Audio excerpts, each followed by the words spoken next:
High friends, good morning. Welcome back to my channel Rupa Malakar ব্লগে তোমাদের স্বাগতম। খুব খুব ভালোবাসা।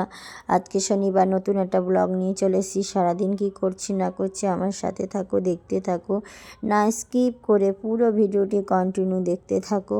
যদি আমার ভিডিওটা তোমাদের ভালো লেগে থাকে একটা লাইক, কমেন্ট অ্যান্ড সাবস্ক্রাইব করো, এমন শেয়ারও করে দিও। ঠিক আছে, চলো সারাদিন কী করছি না করছি দেখতে থাকো। আজকে তো খুবই মেঘলা মেঘলা ওয়েদার, কদিন ধরেই মেঘলা ওয়েদার। আর এই যে দেখতে পাচ্ছ প্রচণ্ড পরিমাণে ঠান্ডা পড়ে গেছে।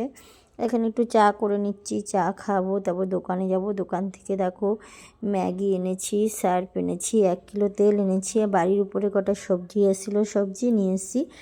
সবজিগুলো তোমাদের সাথে আর শেয়ার করা হয়নি, আমার কাটা কমপ্লিট সবজি, তার জন্য আর শেয়ার করতে পারিনি।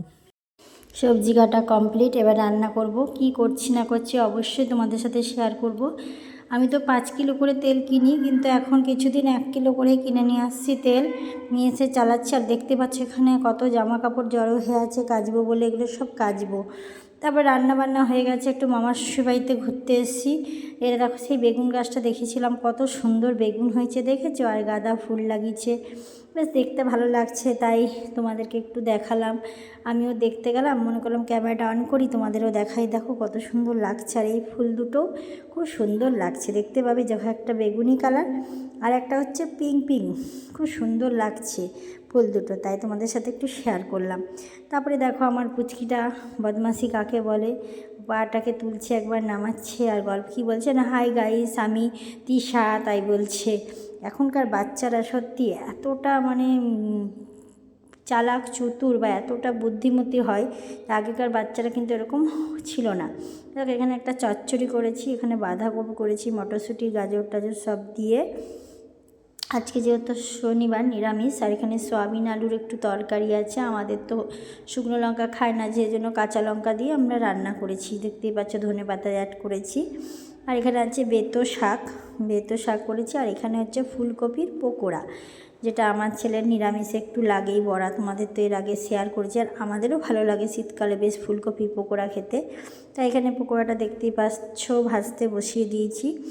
পকোড়াটা ভাজা হোক, তার মধ্যে দেখো আমি একটু মুখে লোটাসের একটা ফেস প্যাক লাগাচ্ছি, কারণ আমার যেহেতু মুখে দেখেছো তো এর আগে বোনও, সেই জন্য আমাকে এইটা দিয়েছে লাগানোর জন্য, কিন্তু সেইভাবে লাগানো হয় না, আজকে একটু লাগালাম। তারপরে এই দেখো স্নান করে তোমাদের সামনে চলে এলাম, এসে একটু তোমাদের সাথে বসে বসে গল্প করছি। দেখতেই পাচ্ছ মুখটা কতটা ক্লিন হয়ে গেছে।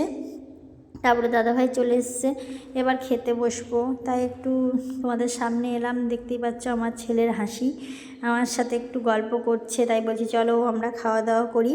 তারপরে খাওয়া দাওয়া করে দুপুরবেলায় চলে গেলাম একটা নার্সারিতে, একটু গোলাপের চারা নেব বলে। কিন্তু দুঃখের বিষয়, নার্সারিতে দেখতেই পাচ্ছ একদম ফাঁকা ফাঁকা, যেহেতু শীতের সিজন ছিল প্রচুর চারা বেরিয়ে গেছে। এখানে কিন্তু অল্প পরিমাণে কিছু কিছু চারা আছে, এখানে অনেক ডালিয়া, সূর্যমুখী, গোলাপ, রজনী, গাঁদা, নানা রকম ডালিয়া, যেরকম শীতের যে ফুলগুলো, প্রত্যেকটা ফুল পুরো মানে ভর্তি ছিল। আমি একজন আমাকে ভিডিও করে দেখিয়েছিল বলে আমি আনতে গেছিলাম, আমাকে ভিডিও কলে দেখিয়েছিল।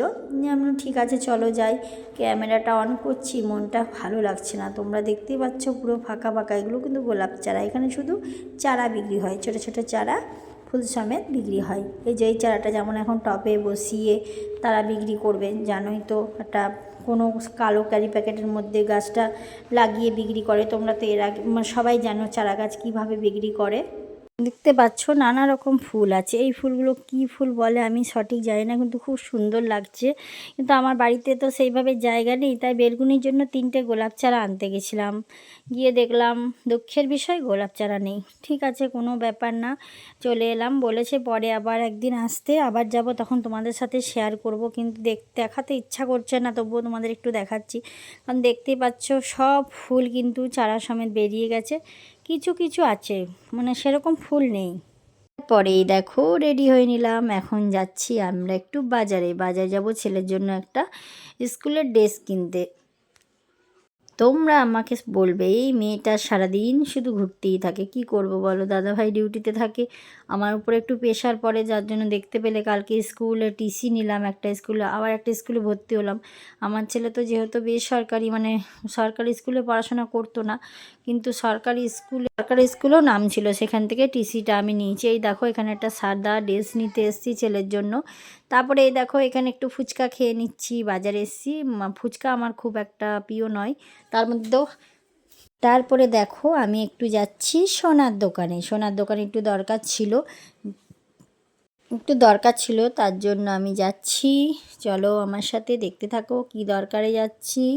আর দেখো রাস্তার ধারটা কীরকম অন্ধকার, মানে এটা একটা গলির ভিতর দিয়ে যাচ্ছি তো। এই দেখো চলে এসেছি, এখানে কিছু চখার দেখে নিচ্ছি। কিছুদিন আগে তোমাদের সাথে তো আমি শেয়ার